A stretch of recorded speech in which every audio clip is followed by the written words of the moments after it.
desses dias todos que a gente vai estar junto aqui, eu vou falar coisas que vocês não vão gostar. Mas não é nada pessoal. Não estou atacando ninguém aqui. Eu só quero provocar certas reflexões para que a gente possa... Peraí, será que realmente isso que está sendo executado tá legal? Será que não pode ir um pouquinho a mais? Será que às vezes o meu olhar não está precisando mudar a direção para eu poder enxergar novas oportunidades? É começar a pensar. Hoje a gente vive muito uma famosa roda de ratos. Você escuta as pessoas falando do trabalho delas, igual aquele cara da camiseta que eu falei mais cedo. Cliente chato. Cara, o cliente tem um problema. Você foi na sua loja, é porque ele precisa do que está ali. Ninguém vai numa loja à toa. Vou ali. Não. Se ele foi lá, se ele entrou, meu amigo, metade da venda está feita. Tem gente que fica na vitrine, só olhando. Mas se ele entrou na loja, tem uma coisa que chamou a atenção dele. E às vezes a porcaria de um atendimento ruim faz o cara ir embora. Às vezes é cuidado com a pessoa. E a gente traz para ele o aconchego, o carinho que ele precisa. Sabe? Eu vejo que falam isso nas empresas. E eu estou falando aqui de loja, porque tem um contato direto com o cliente, mas isso se aplica à indústria. O líder, às vezes, não trata com respeito, vendo quem é o seu próprio liderado. E aí, eu não percebo a pessoa que trabalha comigo o dia inteiro, não vejo a necessidade que ela tem de aperfeiçoar. Às vezes, ela tem um gap e eu só cobro, eu não percebo isso para treiná-la, para entregar potência total. São essas percepções, sabe? Às vezes, eu não gosto do meu líder e por isso eu faço corpo mole e não entrego o que precisa. Peraí, mas você não está trabalhando para o seu líder, você está trabalhando para o cliente que está lá na ponta esperando o seu melhor. Hoje eu conversei com um cliente que ele trabalha na área de oxigênios e a gente estava conversando exatamente sobre o problema que deu em Manaus. Vocês estão todos acompanhando. E essa empresa foi uma das empresas que salvou a história. Ele estava falando, Gustavo, muitas coisas a gente começa a perceber e eu não posso comentar as coisas aqui, mas enfim, vontade mas deixa pra lá. Mas a questão toda tem gente que não sai do jeito que ele esperava e fica fazendo corpo mole. Ao invés de sentar, alinhar, vamos fazer o que tem que ser feito? Vamos. Depois a gente reorganiza as diferenças. Mas não, eu continuo de birrinha. Sabe assim? Você conhece gente de birrinha? Que não faz o que gostou, que teve uma resposta meio atravessada e ele começa a fazer menos do que deveria. Será que a gente não está de birrinha para algumas coisas? Porque, e aí eu vou entrar num ponto aqui, que é a birrinha de pessoas que chegam no início do ano e botam meta. Aqui, tem meta para cumprir. Legal. Estamos no dia 1º de fevereiro. E eu sou capaz de apostar que essas pessoas, muitas delas, não sabem nem onde está o caderninho mais. Não fazem a menor ideia onde anotou quais eram as metas do ano. Já desistiram. Porque foram engolidos pela rotina de janeiro. E janeiro passou tão rápido, mas tão rápido, que no final das contas a gente só tem 11 meses. Eu falei isso hoje nos stories. Então, começar a prestar atenção em como que a gente pode contribuir de forma organizada, entendendo claramente onde a gente quer chegar. Você tem meta definida? Ótimo. Não tem, pelo amor de Deus, começa a pensar nisso. Começa a pensar nisso. Em quais áreas, Gustavo, eu devo melhorar ou ter as minhas metas? Eu vou te falar só 5. 5? Mas a gente tem mais de 10 áreas da vida. Você não vai falar de todas, não? Não. Vou falar só de 5.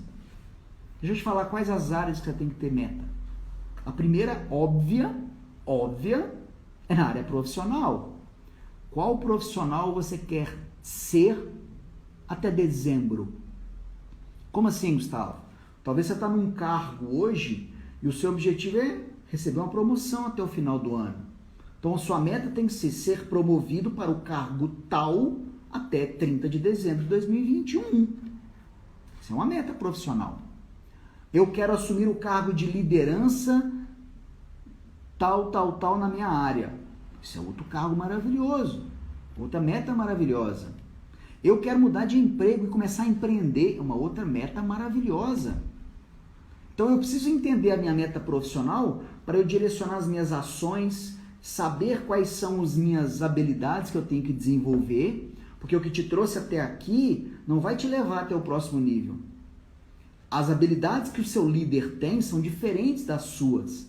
Eu posso ser um excelente técnico aonde eu estou. Eu posso desenvolver minha atividade com maestria. Mas quando eu subo o meu nível, eu preciso de novas habilidades que muito provavelmente eu não tenho. E eu preciso me desenvolver. E como é que eu sei quais são essas habilidades? Eu tenho que perguntar para quem está acima de mim. Eu tenho que perceber quem está acima de mim, o que ele tem de diferente de mim. Porque ele tem, se ele está acima de você, ele tem alguma coisa diferente de você. E eu não vou nem entrar no mérito aqui da questão de ter QI dentro das empresas. Não estou aqui para isso. A gente sabe que existe, mas vamos de vias normais. Vamos de você galgar o seu espaço de forma que você coloque em prática as suas habilidades. Esse é o nosso objetivo aqui. Então, quais são as suas habilidades que você tem que construir e desenvolver para você estar lá onde ele está hoje? Às vezes empresas, e você talvez é gestor aqui, eu quero te falar, você talvez está vendo que vagou uma vaga de líder e precisa colocar alguém. Aí você olha para o seu time, esse cara aqui é muito bom, tem todas as habilidades técnicas que no final das contas eu preciso para ocupar esse cargo. E aí você vai e puxa o cara para cima. Pá, era o melhor funcionário que você tinha. E agora é o pior líder que você pode ter. Porque ele não sabe tratar de gente. Se você não capacitá-lo como líder de gente, uma habilidade comportamental, esquece. Você vai perder alguém que era muito bom no que fazia e não vai ter uma pessoa que vai resolver o problema. Você vai criar um problema a mais, na verdade. Então, a primeira área é trabalhar o profissional, mas a segunda é você ter clareza sobre os seus estados emocionais. Se eu não tenho clareza sobre as minhas emoções, sobre a forma como eu reajo às coisas que me acontecem, eu às vezes viro refém das circunstâncias. Isso você não pode deixar acontecer absurdamente. Para isso a gente tem que ter a famosa inteligência emocional. E como é que eu adquiro inteligência emocional? Você pode fazer o Empower, meu curso de inteligência emocional, mas não tem nada aberto ainda.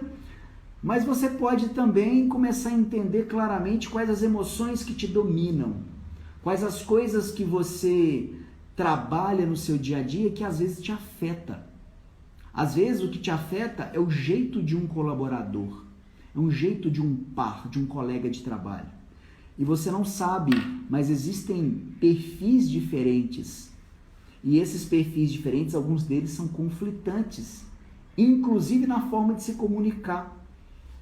Você vai saber, por exemplo, que tem gente que gosta de falar. Vocês conhecem gente que gosta de falar? Você começa a contar, ela vai te contar nos mínimos detalhes as coisas. E ela fala, te conta os detalhes, vai falando. E você é uma pessoa totalmente objetiva. O que você gosta é sim ou não.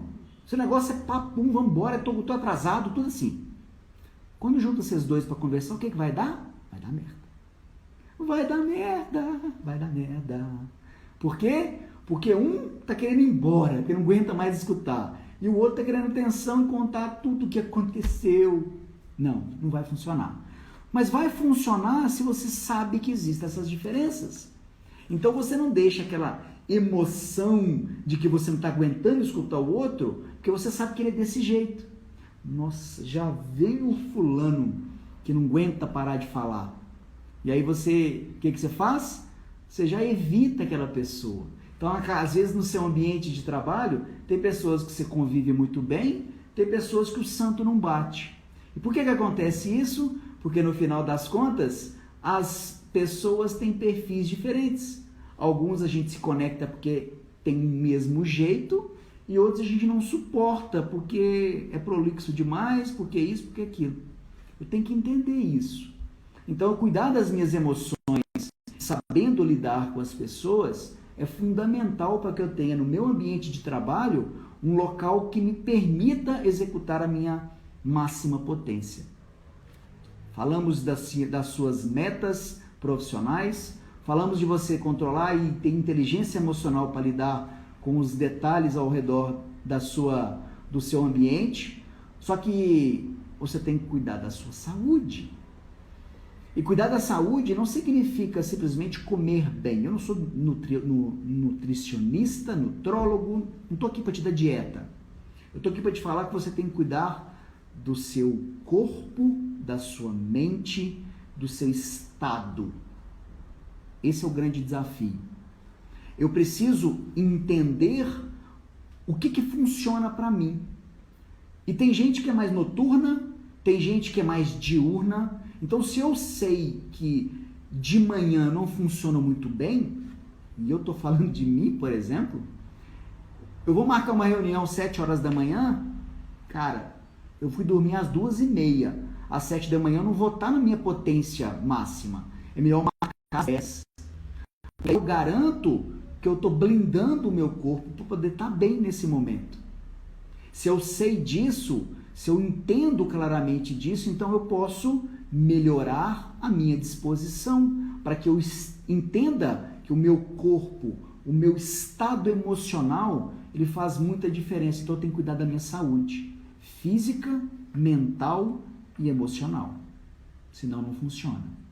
E o que eu mais vi nessa pandemia foram as pessoas, muitas delas aproveitando para cuidar do físico, mas a maioria delas deixando a desejar no estado emocional.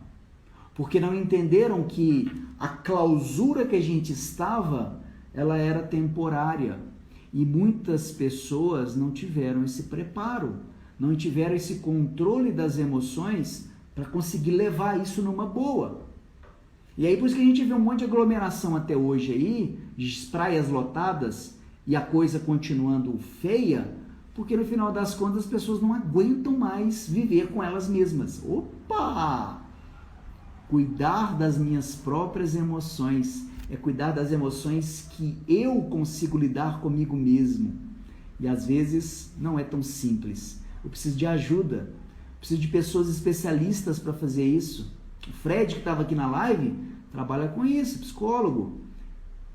A gente trabalha com emoções, com quebra de crenças, com melhorias da percepção que a gente tem sobre nós mesmos. Entende? Esse é o grande desafio. Eu falo para você que talvez seja o maior desafio. Porque talvez aquilo que você acredita está fazendo você tomar decisões na vida que não te dão resultado.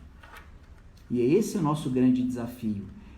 Quebrar aquilo que não funciona mais, deixar para trás amarras de crenças, de valores, de percepções, de verdades absolutas e entregar-se a um novo, aquilo que verdadeiramente você acredita que seja importante e não às vezes aquilo que foi passado para você como verdade. Entenda, nossas crenças, por exemplo, eu não vou entrar nesse detalhe aqui hoje, mas eu quero só dar esse detalhe. Nós vamos falar sobre inteligência emocional aqui ao longo desses dias. Vai ter um dia específico só para isso, mas as crenças, elas vêm sendo criadas desde que você nasce. São as coisas que você tem contato quando criancinha, são as percepções de como seus pais te tratam, as falas que eles têm, aquilo que você escuta todo dia e que vira verdade. Uma criança que começa a escutar todo dia assim, cuidado, dinheiro não dá em árvore, dinheiro, pé de dinheiro não nasce todo dia. Essa criança está nascendo com uma crença de que dinheiro é escasso, de que dinheiro no final das contas não é para todo mundo e que eu tenho que me prender na segurança. Lá na infância faz ela querer a tal estabilidade. passar num concurso, porque olha, eu estou garantido aqui agora. E essa pessoa às vezes tem um tino muito bom para negócios, mas se prende de trás de um concurso público. Nada contra, cada um tem os seus grandes objetivos, mas as crenças impactam diretamente nisso. Então, o grande ponto é, eu preciso ter clareza sobre tudo isso, e eu vou te ajudar nesse sentido aqui ao longo desses dias, para que você desmistifique algumas coisas que talvez você sabe que não serve para você, mas que às vezes por medo você acaba continuando a executar. Como é que você sabe que eu sei disso? Eu tive que passar por esse processo de ressignificação. Eu passei por esse processo de mudança de muitas crenças que eu tinha que não me ajudavam a colocar os meus objetivos em frente. Inclusive isso aqui que a gente está vendo, essa live, é fruto de uma mudança de uma crença. Na medida que eu mudei a minha crença de não merecimento e medo de críticas, eu passei a começar a perceber que eu poderia me expor e desenvolver muito mais aquilo que é importante, as minhas habilidades. Então isso começa a mudar as nossas percepções e as tomadas de decisão que a gente tem na vida. E hoje eu te garanto perfeitamente que foram várias decisões importantes que eu tomei e que culminaram aqui hoje. As mudanças fazem isso. Então deixa eu te falar uma coisa. Além do pilar emoções, sabe como o outro pilar que a gente vai trabalhar? É saúde, que eu já te falei. Só que além dele, tem um pilar que ele é muito importante. E deixa eu te falar uma coisa. Não adianta nada a gente ter isso tudo se a gente não tem clareza de quem nós somos, nossa identidade.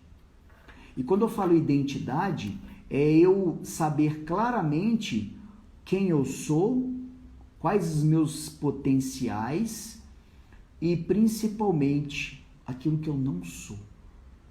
E aquilo que eu não sou tem a ver com essa ferramenta que a gente está aqui utilizando. Porque hoje a gente vê muita gente não sendo aqui nessa telinha. E o não ser é você parecer alguma coisa que você não é. Aqui no Instagram, a gente tem muita gente que parece alguma coisa, mas não é alguma coisa. Por quê? Porque é o poder das redes sociais. Mostrar aquilo que não necessariamente é verdade.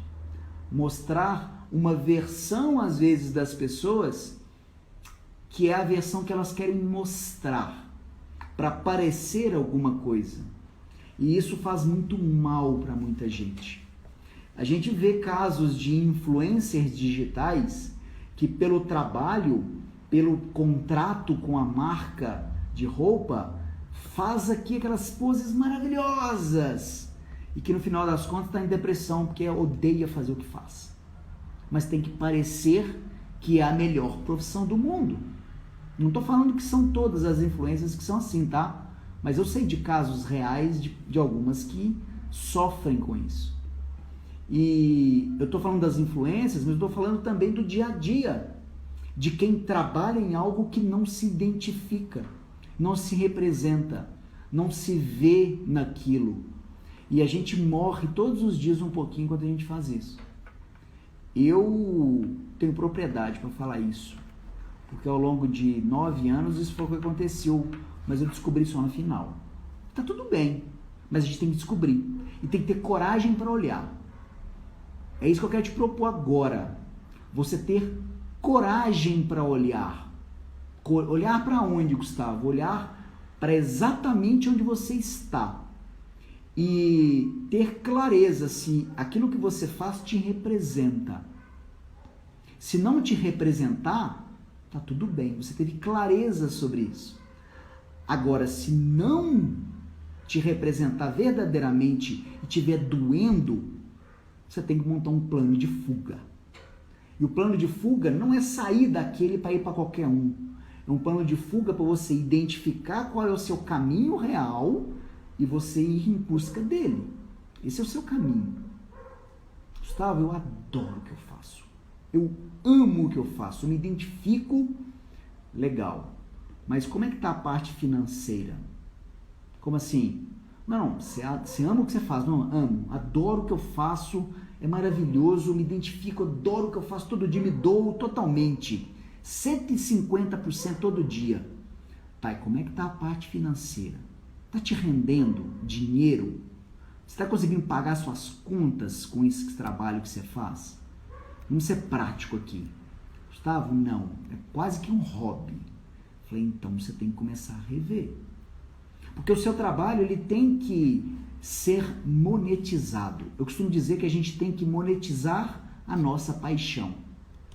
Eu faço algo que é extremamente prazeroso, mas eu não ganho dinheiro com isso. Então tem um trem errado. Talvez pode ser a sua postura que precisa mudar para você ganhar mais dinheiro. Talvez aquele negócio é só hobby mesmo. Você tem que caçar outra coisa para fazer. Ou arrumar um meio daquilo ser viável financeiramente. Porque todo negócio ele tem que ser viável financeiramente. Todo emprego, todo trabalho, ele tem que dar dinheiro. Não existe nada que seja interessante profissionalmente que não nos dê dinheiro. Tem que dar dinheiro.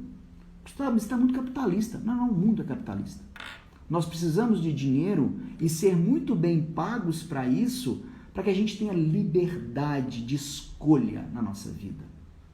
Entende o que eu estou dizendo? Esse é o nosso grande objetivo. É você ter clareza de onde você quer chegar, entender as suas habilidades, aquilo que você está colocando em prática e ganhar bem para isso. É isso. Então entenda claramente, se por um acaso você não está recebendo o que você gostaria, está tudo bem. Mas isso não pode perpetuar. Você tem que buscar uma alternativa, ou para fazer isso ser monetizado de uma forma que pague os seus sonhos, esse é o seu objetivo. O seu trabalho tem que pagar 3 coisas na sua vida. Anota isso aí. O trabalho ele serve para 3 coisas. A primeira é para você viver bem. Primeira coisa, pagar os seus boletos. Primeira coisa que o trabalho tem que fazer. Pagar os seus boletos do seu mês e ficar tranquilo. Beleza? Primeira coisa. Pagar o seu estilo de vida, que eu começo a dizer. Pagou o seu estilo de vida, tem que ter dinheiro também para uma outra coisa. Para você viabilizar os seus sonhos. É você fazer aquela viagem que você gostaria, é comprar aquele carro, é comprar aquela casa, é dar um presente para alguém, é ajudar. Aí é o terceiro ponto. Eu paguei meus boletos, tô com as contas em dia, agora eu tô guardando dinheiro, realizando os meus sonhos. Aí eu tenho que ter um terceiro pilar, que é ajudar as pessoas da minha volta. Seja seu pai, sua mãe, seja uma instituição de caridade, seja você monta um projeto social, não interessa. Você precisa ajudar as pessoas com o seu trabalho. Mas ajudar financeiramente, eu estou falando. Não é simplesmente você doar o seu tempo. Você pode doar o seu tempo, você pode fazer as coisas em prol de alguém, você pode dar mentoria de graça para alguém, você pode ajudar, ótimo. Mas eu estou falando de você ter dinheiro para pagar suas contas, viver os seus sonhos e pagar os sonhos de alguém. Entende?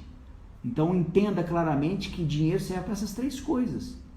Então você tem que ter um trabalho que te dê a oportunidade de você ter essas 3 coisas. Pagar suas contas, viver os seus sonhos e no final das contas ajudar alguém. O ano de 2019 foi um ano de realização importante para mim. Eu tive a oportunidade, desde que eu comecei no negócio de desenvolvimento humano, eu tinha um sonho, que era de ir fazer um treinamento presencialmente com uma das minhas referências nesse meio do desenvolvimento pessoal, que é a Anthony Robbins. E aí, eu tive a oportunidade de ir para Los Angeles e fazer um curso com ele. Foi incrível. Eu lembro até hoje de estar fazendo uns stories, contando um pouco dos bastidores de lá, e um amigo meu me mandou uma mensagem inbox e falou assim: Gustavo, eu estou impressionado com você aqui. Eu falei, o que